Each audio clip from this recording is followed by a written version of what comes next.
ಧನು ರಾಶಿಯವರೇ, ನೀವು ವರ್ಷಗಳಿಂದ ಕಾಯುತ್ತಿದ್ದ ಆ ಗಳಿಗೆ ಈಗ ಬಂದೇ ಬಿಟ್ಟಿದೆ. ಏಕೆಂದರೆ ಆಗಸ್ಟ್ 2ರಿಂದ ರಾಹು ಗ್ರಹವು ಮಂಗಳನ ಧನಿಷ್ಠಾ ನಕ್ಷತ್ರವನ್ನು ಪ್ರವೇಶಿಸಿದೆ. ಮತ್ತು ಧನು ರಾಶಿಯವರೇ, ಇದು ಕೇವಲ ನಕ್ಷತ್ರ ಬದಲಾವಣೆಯಲ್ಲ, ಇದು ನಿಮ್ಮ ಜೀವನದ ಪುನರ್ಜನ್ಮವಾಗಿದೆ.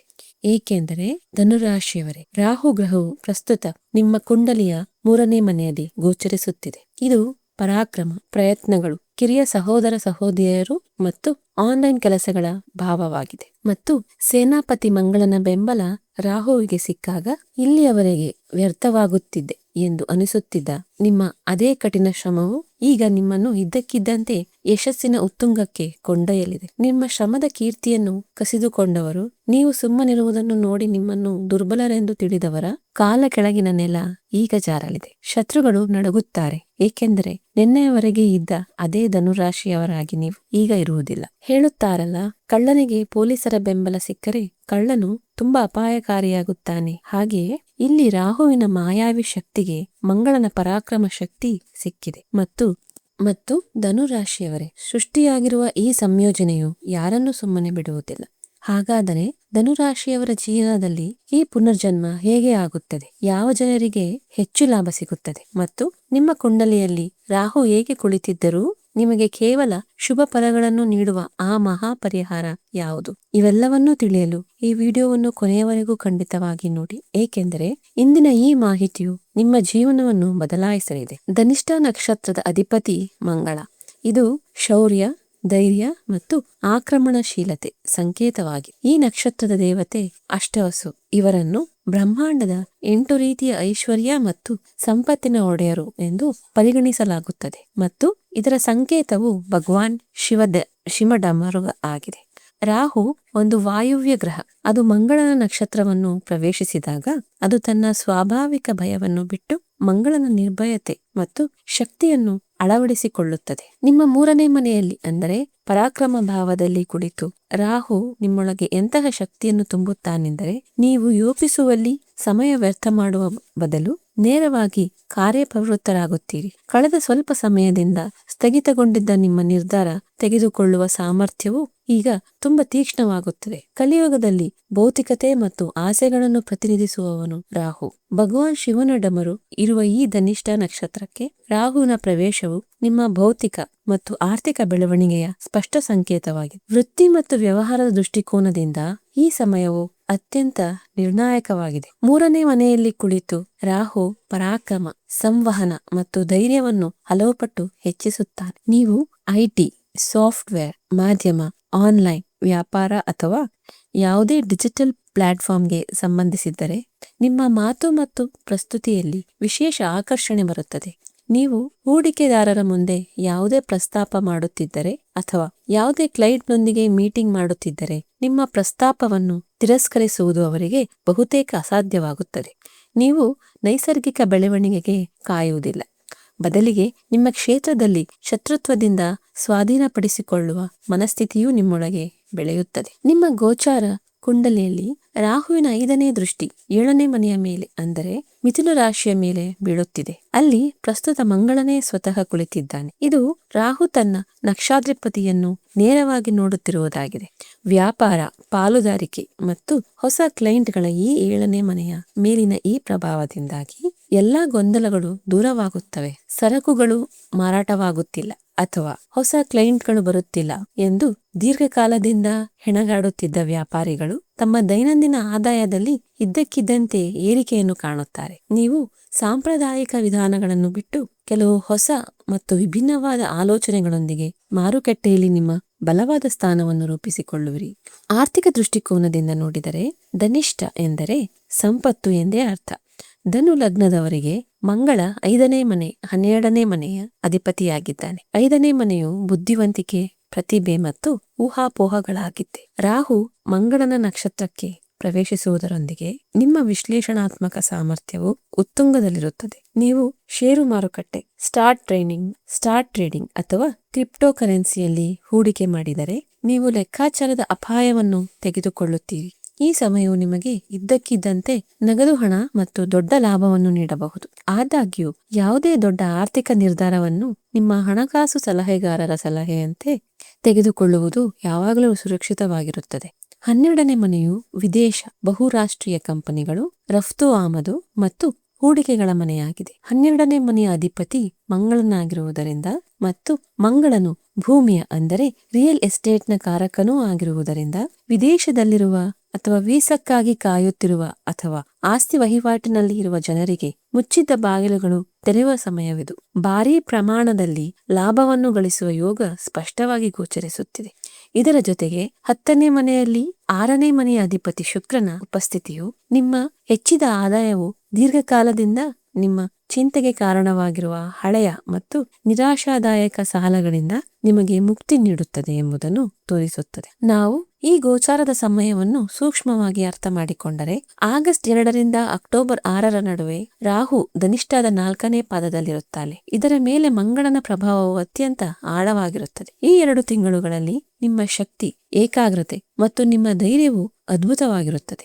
ನೀವು ಯಾವುದೇ ಸಂದರ್ಶನವನ್ನು ಭೇದಿಸಬಹುದು ಅಥವಾ ಯಾವುದೇ ಚರ್ಚೆಯಲ್ಲಿ ಗೆಲ್ಲಬಹುದು. ಆದರೆ ನೀವು ಅತಿಯಾದ ಆತ್ಮವಿಶ್ವಾಸದಿಂದ ದೂರವಿರಬೇಕು. ಕೆಲಸದ ಸ್ಥಳದಲ್ಲಿ ಕಿರಿಯರೊಂದಿಗೆ ಅಥವಾ ಕುಟುಂಬದಲ್ಲಿ ಕಿರಿಯ ಒಡಹುಟ್ಟಿದವರೊಂದಿಗಿನ ಸಂವಹನ ನಡೆಸುವಾಗ ನಿಮ್ಮ ಮಾತಿನ ಮೇಲೆ ನಿಯಂತ್ರಣವಿರಲಿ. ನಿಮ್ಮ ನಿರ್ವಹಣಾ ಕೌಶಲ್ಯಗಳನ್ನು ಬಳಸಿ, ಅಹಂಕಾರವನ್ನಲ್ಲ. ಇಲ್ಲದಿದ್ದರೆ ಉತ್ತಮವಾಗಿರುವ ಸಂಬಂಧಗಳು ಹದಗೆಡಬಹುದು. ಇದರ ನಂತರ ಅಕ್ಟೋಬರ್ 6ರಿಂದ ಡಿಸೆಂಬರ್ 5ರ ನಡುವೆ ರಾಹು ಧನಿಷ್ಠಾದ 3ನೇ ಪಾದವನ್ನು ಪ್ರವೇಶಿಸುತ್ತಾನೆ. ಅಲ್ಲಿ ಶುಕ್ರನ ಪ್ರಭಾವವು ಸೇರಿಕೊಳ್ಳುತ್ತದೆ. ಇದು ಐಷಾರಾಮಿ, ಸಣ್ಣ ಪ್ರಯಾಣಗಳು ಮತ್ತು ಜೀವನವನ್ನು ಆನಂದಿಸುವ ಸಮಯವಾಗಿರುತ್ತದೆ. ವಿನ್ಯಾಸ, ಫ್ಯಾಷನ್ ಅಥವಾ ಕಲೆಗೆ ಸಂಬಂಧಿಸಿದ ಜನರು ದೊಡ್ಡ ಯಶಸ್ಸನ್ನು ಪಡೆಯಬಹುದು. ಆದರೆ ಈ 12ನೇ ಮನೆಯು ನ್ಯಾಯಾಲಯ ಮತ್ತು ಕಾನೂನು ವಿಷಯಗಳಿಗೂ ಸಂಬಂಧಿಸಿದೆ. ಆದ್ದರಿಂದ ಇದೇ ಸಮಯದಲ್ಲಿ ದೊಡ್ಡ ಕಾನೂನು ಅಪಾಯವೂ ಉದ್ಭವಿಸಬಹುದು. ರಾಹುವಿನ ಪ್ರಭಾವಕ್ಕೆ ಒಳಗಾಗಿ ಓದದೆ ಯಾವುದೇ ವಿದೇಶಿ ಒಪ್ಪಂದ ಅಥವಾ ಆಸ್ತಿ ಪತ್ರಗಳಿಗೆ ಸಹಿ ಹಾಕಬೇಡಿ. ನಿಯಮಗಳ ಪಾಲನೆಯನ್ನು ನಿರ್ಲಕ್ಷಿಸುವುದರಿಂದ ನೀವು ಕಟ್ಟಿದ ಕೆಲಸದ ಮೇಲೆ ಪರಿಣಾಮ ಬೀರಬಹುದು. ದತ್ತಾಂಶ ಚಾಲಿತ ಅಪಾಯಗಳನ್ನು ತೆಗೆದುಕೊಳ್ಳಿ, ಭಾವನಾತ್ಮಕ ಅಥವಾ ಕುರುಡು ಅಪಾಯಗಳನ್ನಲ್ಲ.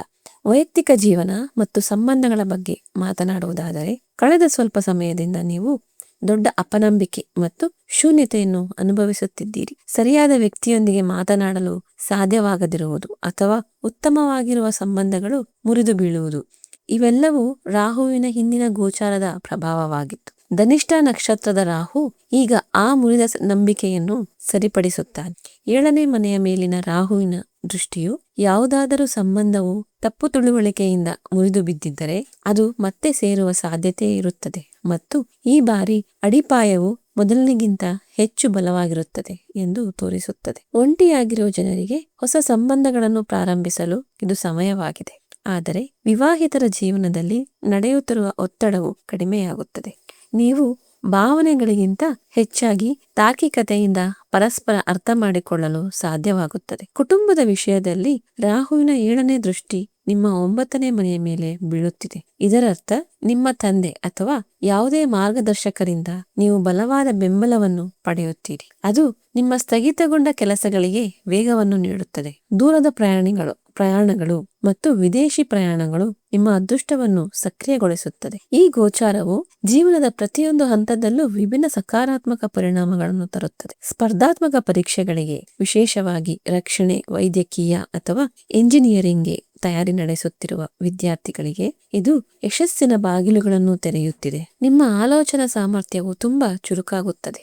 ಮನೆ ನಿಭಾಯಿಸುವ ಮಹಿಳೆಯರಲ್ಲಿ ತಮ್ಮದೇ ಆದ ಸ್ವತಂತ್ರ ಗುರುತನ್ನು ಸೃಷ್ಟಿಸುವ ಬಲವಾದ ಆಸೆ ಜಾಗೃತವಾಗುತ್ತದೆ. ನೀವು ಯಾವುದೇ ಆನ್ಲೈನ್ ವ್ಯಾಪಾರ ಅಥವಾ ಹೊಸ ಕೆಲಸವನ್ನು ಪ್ರಾರಂಭಿಸಬಹುದು. ಕುಟುಂಬದಲ್ಲಿ ನಿಮ್ಮ ಮಾತುಗಳ ಪ್ರಾಮುಖ್ಯತೆ ಹೆಚ್ಚಾಗುತ್ತದೆ. ಮನೆಗಾಗಿ ಹೊಸ ವಾಹನ ಅಥವಾ ಗ್ಯಾಜೆಟ್ ಖರೀದಿಸುವ ನಿಮ್ಮ ಬಾಕಿ ಉಳಿದಿರುವ ಆಸೆ ಕೂಡ ಈ ಸಮಯದಲ್ಲಿ ಈಡೇರಬಹುದು. ನಿವೃತ್ತರಾಗಿರುವ ಜನರು ಈಗ ಸುಮ್ಮನೆ ಕುಳಿತುಕೊಳ್ಳುವುದಿಲ್ಲ. ನೀವು ಕುಟುಂಬಕ್ಕೆ ಮಾರ್ಗದರ್ಶನ ಪಾತ್ರವನ್ನು ನಿರ್ವಹಿಸುತ್ತೀರಿ. ಸ್ಥಗಿತಗೊಂಡ ಭೂಮಿ, ಆಸ್ತಿ ವಿವಾದಗಳು ಅಥವಾ ಸರ್ಕಾರಿ ಕೆಲಸಗಳು ಈಗ ನಿಮ್ಮ ಪರವಾಗಿ ಬಗೆಹರಿಯಬಹುದು. ಆರೋಗ್ಯದ ಮುಂಭಾಗದಲ್ಲಿ ರಾಹು ಮತ್ತು ಮಂಗಳನ ಈ ಸಂಬಂಧವು ಒಂದು ಅಂಗಾರಕ ಶಕ್ತಿಯನ್ನು ಸೃಷ್ಟಿಸುತ್ತದೆ.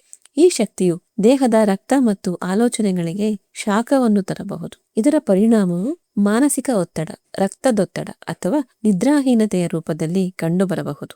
ನಿಮಗೆ ಇದ್ದಕ್ಕಿದ್ದಂತೆ ಕಿರಿಕಿರಿ ಅಥವಾ ಕೋಪ ಬರಬಹುದು. ಈ ಶಕ್ತಿಯನ್ನು ಸರಿಯಾದ ದಿಕ್ಕಿನಲ್ಲಿ ಚಾನಲೈಸ್ ಮಾಡುವುದು ಬಹಳ ಮುಖ್ಯ. ಜಿಮ್, ಓಟ ಅಥವಾ ನಿಮ್ಮ ಕೆಲಸದಲ್ಲಿ ಈ ಶಕ್ತಿಯನ್ನು ಬಳಸಿ. ಕೋಪವು ಈ ಗೋಚಾರದ ಅತಿದೊಡ್ಡ ಅಡ್ಡ ಪರಿಣಾಮವಾಗಿದೆ. ವಾದ ವಿವಾದಗಳು ನಿಮ್ಮನ್ನು ದೊಡ್ಡ ತೊಂದರೆಗೆ ಸಿಲುಕಿಸಬಹುದು. ಆದ್ದರಿಂದ ಶಾಂತವಾಗಿರುವುದೇ ನಿಮ್ಮ ದೊಡ್ಡ ಗುರಾಣಿಯಾಗಿ. ಪ್ರವೃತ್ತಿಯ ಸೂಚನೆಗಳನ್ನು ಅರ್ಥ ಮಾಡಿಕೊಳ್ಳುವುದು ಕೂಡ ಜ್ಯೋತಿಷ್ಯದ ಒಂದು ಭಾಗವಾಗಿದೆ. ನಮ್ಮ ಸುಪ್ತ ಮನಸ್ಸಿನೊಂದಿಗೆ ರಾಹುವಿನ ಸಂಪರ್ಕವು ತುಂಬಾ ಆಳವಾಗಿದೆ. ಈ ಗೋಚಾರದ ಸಮಯದಲ್ಲಿ ನಿಮ್ಮ ಒಳನೋಟ ತುಂಬಾ ಶಕ್ತಿಯುತವಾಗಿರುತ್ತದೆ. ಮುಂದಿನ ದಿನಗಳಲ್ಲಿ ನಿಮ್ಮ ಕನಸಿನಲ್ಲಿ ಹಾವು, ದೇವಸ್ಥಾನದ ಮೆಟ್ಟಿಲುಗಳು, ಯಾವುದೇ ನೀರಿನ ಮೂಲ, ಗೂಬೆ ಅಥವಾ ಹಳೆಯ ಆಲದ ಮರ ಕಾಣಿಸಿಕೊಂಡರೆ ರಾಹು ಮತ್ತು ಮಂಗಳನ ಸಕಾರಾತ್ಮಕ ಶಕ್ತಿಯು ನಿಮ್ಮ ಜೀವನದಲ್ಲಿ ಸಕ್ರಿಯವಾಗಿದೆ ಎಂಬುದಕ್ಕೆ ಇದು 100% ಸಂಕೇತವಾಗಿದೆ ಮತ್ತು ಸಂಪತ್ತಿನಲ್ಲಿ ದೊಡ್ಡ ಬದಲಾವಣೆಯಾಗಲಿದೆ ಎಂದರ್ಥ.